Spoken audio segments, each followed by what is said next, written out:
सही बात पूछो तो सारी साधना केवल देह भाव को मिटाने के लिए है।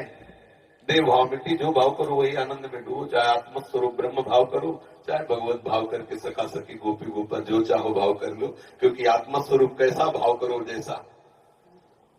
विचार करना, जैसे मानो एक सन्यासी है, वो आत्म स्वरूप को निर्गुण निर्विकार देख रहा है, अनुभव में आता है ना। एक भक्त है, उसे दास रूप में देख रहा है। दास शरीर थोड़ी होता है, दास स्वरूप भाव में उसने भावना की भेद बुद्धि करके, और तो उसे दास सेवक भाव अनुभव हो रहा है। जो जैसे भावना करता है आत्म स्वरूप, जैसे अभी हम देह भाव में हैं तो हमें यही तो लग रहा है मैं यही हूं, तो आत्म स्वरूप की भावना हम देह भाव में कर लिए ना। अब इसे हटाइए, तो आप जो भाव कीजिए, अंतिम समय यदि मृग का चिंतन करते हैं तो आत्म स्वरूप मृग स्वरूप में प्रकाशित हो जाता है। भरत जी को देखो, अंतिम समय में स्त्री का चिंतन करते हैं तो पुरंजन अगला जन्म स्त्री का। आत्मस्वरूप कैसा भाव करो जैसा, कोई भाव न करो तो मुक्त हो गए। समझ गए? कोई भाव नहीं, मुक्त हो गए। अगर भाव कर रहे हो तो किस कोटि का कर रहे हो, जो कर रहे हो उसी का फल है।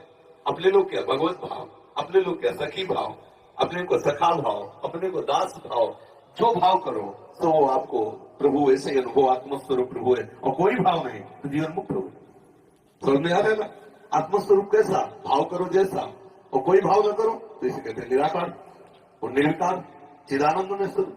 बिल्कुल सब सिद्धांत सत्य है, पर अपने भाव को पहले शरीर भाव से हटाना होगा। जब तक शरीर भाव है तब तक विषय भाव है, कोई भगवत भाव नहीं, कोई ज्ञान भाव नहीं, कोई योग भाव नहीं।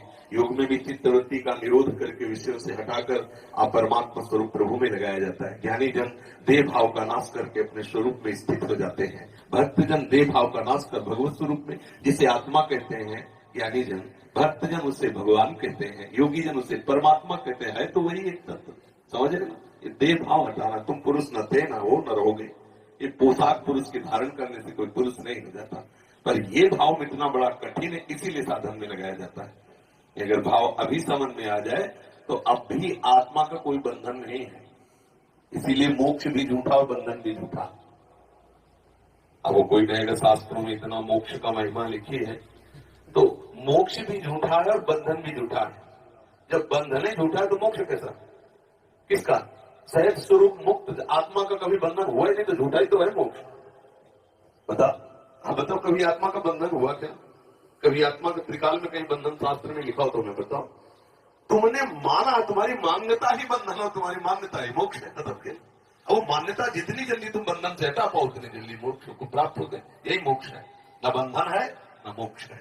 बंधन और मोक्ष ये मन की मान्यता के अनुसार है। आप अपनी मान्यता को मन से हटाकर स्वरूप में स्थित कर सकते हैं। इसी के लिए बहुत से साधन बताए गए, ज्ञान मार्ग, कर्मयोग मार्ग, भक्ति योग मार्ग। जिस मार्ग से चले, ये प्रपंच का जो है, ये वैराग्य भाव जब तक नहीं आएगा तब तक आंतरिक बातें समझ में नहीं आती। चाहे प्रवचन जितना कर ले, चाहे जितना सुन ले। नायमात्मा प्रवचन लभ्या, चाहे जितना प्रवचन कर ले लेकिन आत्म तत्व का बोध नहीं होता। चाहे जितना प्रवचन सुन ले, चाहे जितना बुद्धि बलवान हो, आत्म तत्व जब वर्ण करें तब होता है।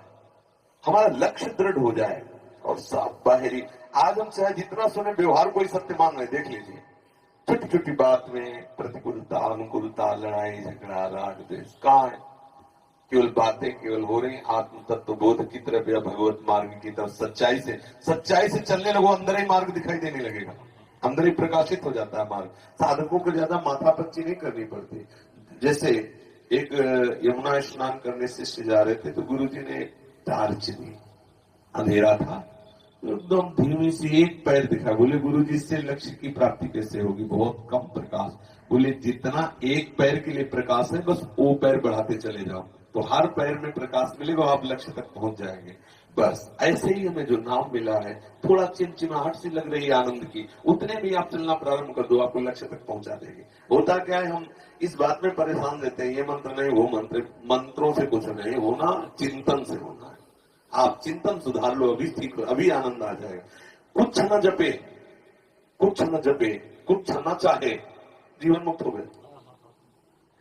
ये जितना, चाहे संन्यास मार्ग हो चाहे भक्ति मार्ग हो, ये जो नाना प्रकार के भागवतिक बातें हैं, ये विषय चिंतन मिटाने के लिए है। एक स्थिति ऐसी आती है, पूर्ण कृतकृत्यता का अनुभव होता है, वो जप वाला भी नहीं रहता। और संतों ने तो इतना कहा है कि आराध्य देव ही उसका जप करते हैं, वो तो पड़ा रहता है।